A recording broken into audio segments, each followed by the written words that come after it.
Welcome to episode 6. It's the end of the road, the final episode of Project TERRYCADE. I hope you've enjoyed the series. If you stick around or cheat and skip to the end, I will be revealing the next project. It's something a bit different this time.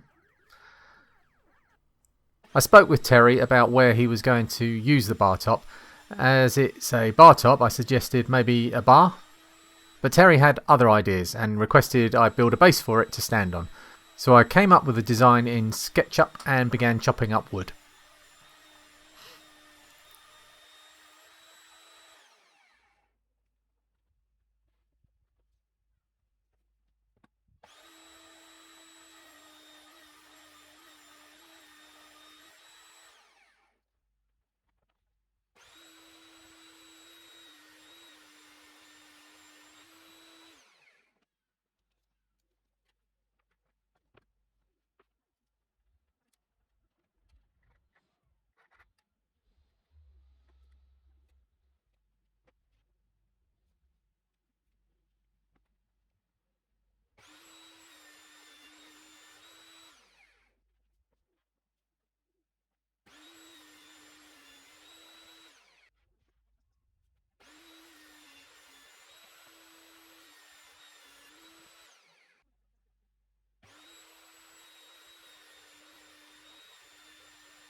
The sides and the front panel are too long for my table saw, so I needed to break out the circular saw. For anyone that doesn't own a table saw and is still interested in building their own arcade cabinet, this is how I would do it. First, make sure you are cutting on the waste side with a fence set up to guide the blade. If it does wander off, as mine did here, it won't ruin the piece. Once you have cut the waste off, you can clamp the straight edge to the line and use a router with a pattern bit. This is an extremely accurate way to cut to a line, and pretty much the only thing that can go wrong is putting the line in the wrong place. Measure twice, cut once, as they say. With all that said, a table saw makes cutting straight lines very quick and easy, but it is just a luxury.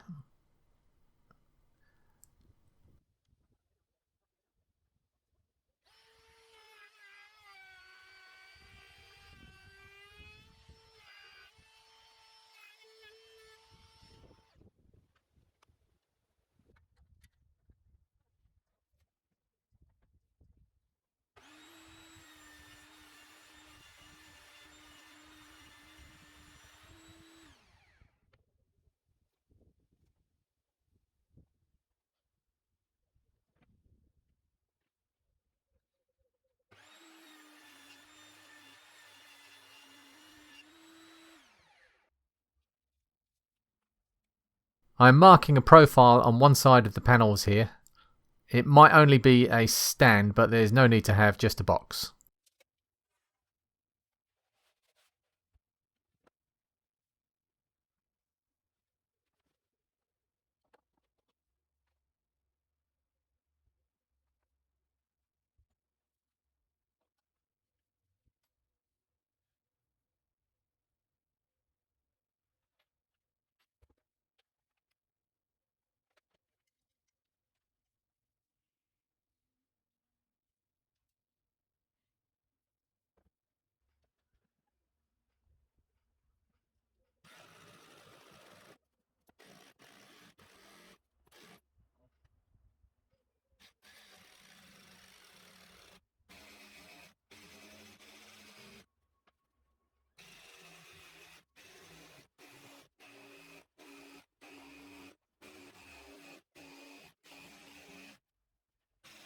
I cut the profile out with a jigsaw and sand it down to the line.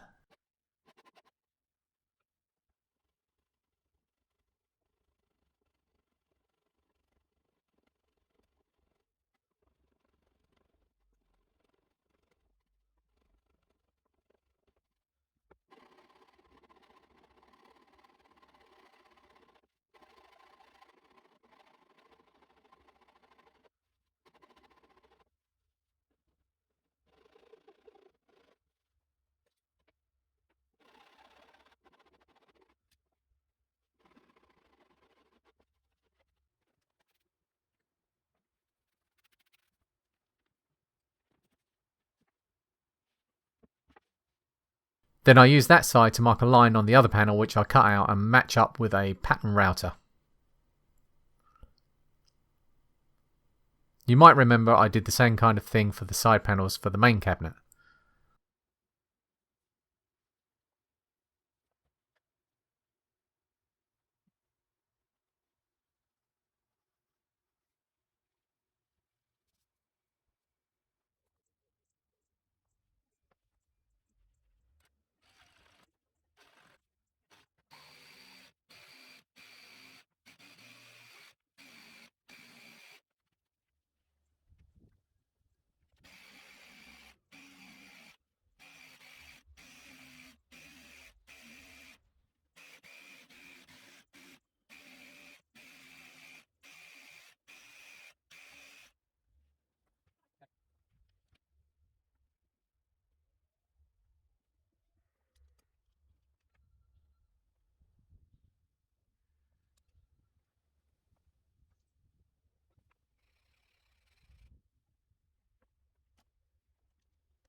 Then it's slot cutting time. As this is just a stand, I only cut a slot down the front. No, that doesn't fit through there. Yeah, you are an idiot.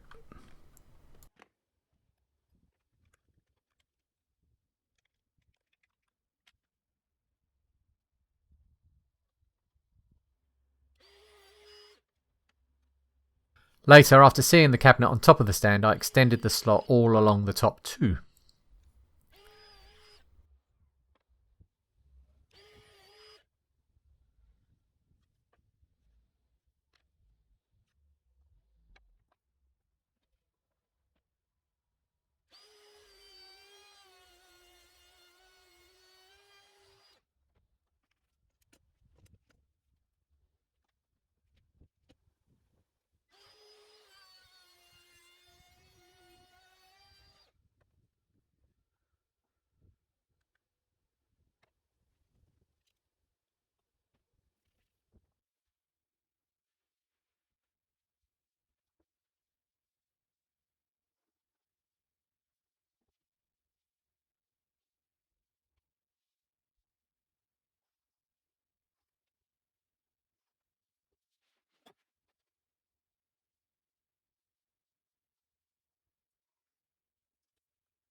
I made myself a shooting board and decided to put it to use.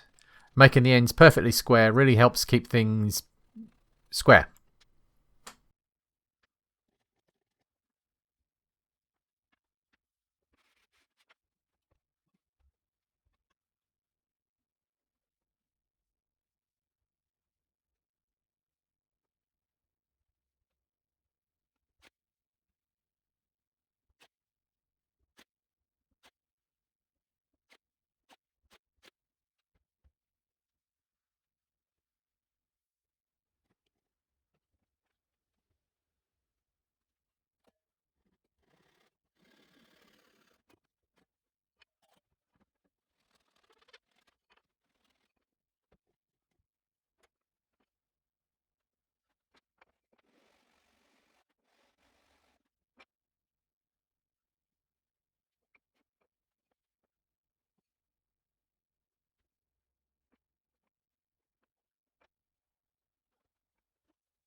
This batten slipped when I used the nail gun. These have to be just right on both sides or the whole thing won't go together properly.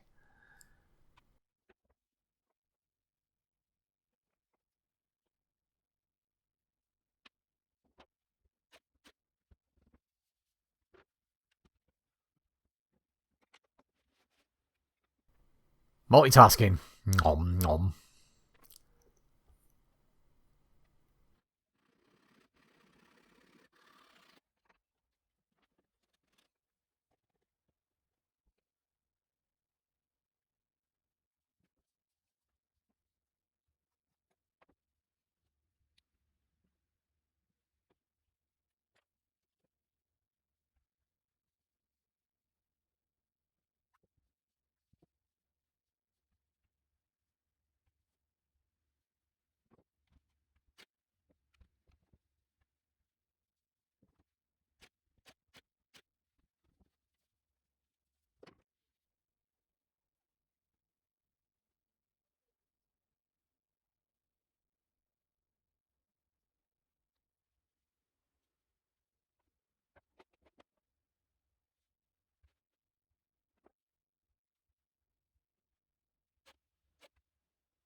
I clamped a square to keep these two parts at the correct angle while I got the front panel ready to fix.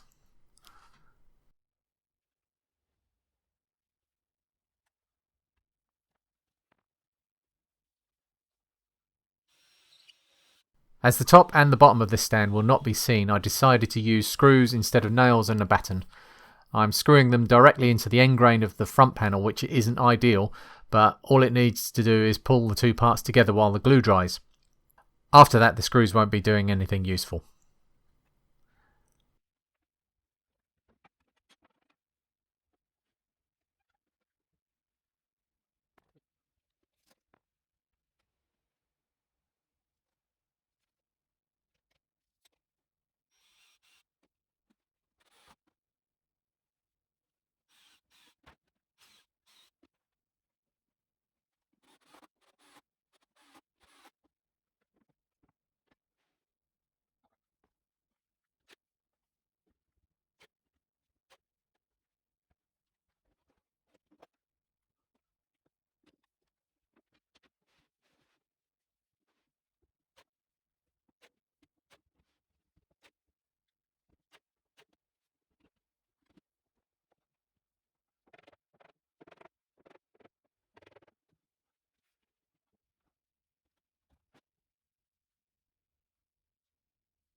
I have left the back open with a small panel at the top and the bottom for support.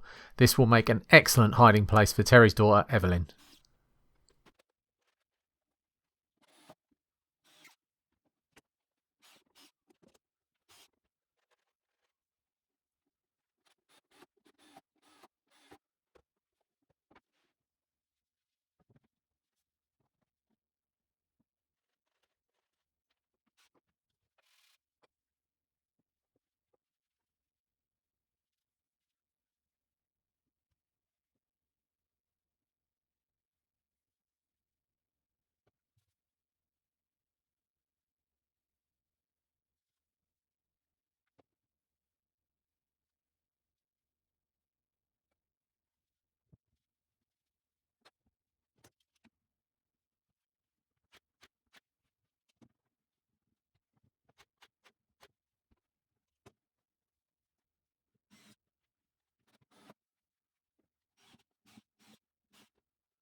A quick test to see how it all lines up and looks.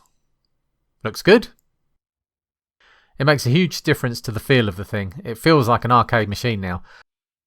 I'm really glad I came up with this idea. The two parts needed to be fixed together, so we need some holes. Keep an eye on the cross. My incredible measuring skills are on show here. Oh, well, nearly. I'm using T-nuts again, larger ones this time, to bolt the top and bottom together.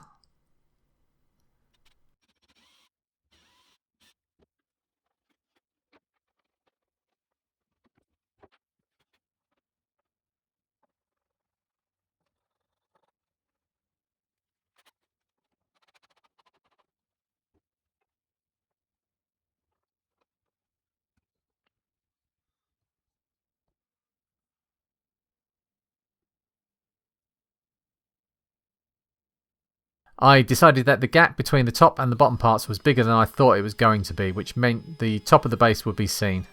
So I decided to cut that slot all along the top to put T-moulding along that edge. This hole is in line with the fan in the base of the bar top.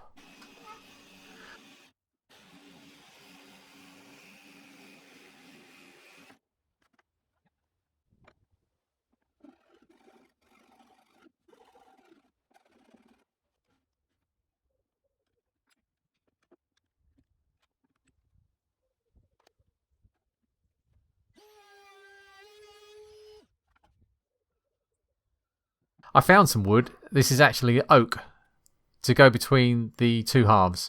To make sure they are secure, I want to be able to really tighten the bolts down hard. If there isn't something between them, then the wood will at best bend and possibly break.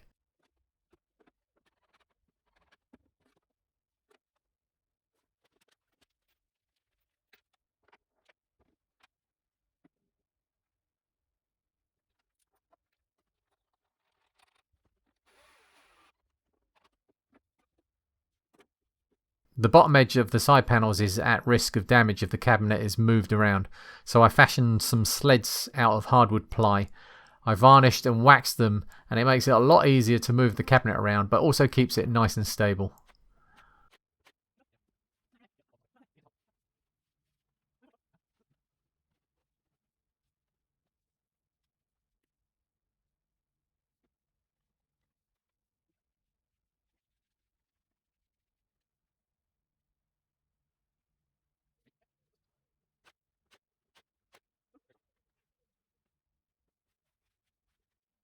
One last job, dust covers for the joysticks. These mag sticks are an odd size, so standard dust covers won't fit, and they don't sell these separately. I knocked up a couple of thick circles in Tinkercad and sent them to my 3D printer.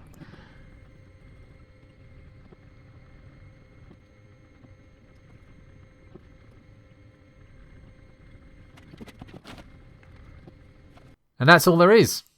The base will be painted at a later date. The marquee artwork is ordered and will turn up at some point. Once those are complete and fitted, I will post final pictures on Twitter. Give me a follow if you're interested. And now for the big reveal.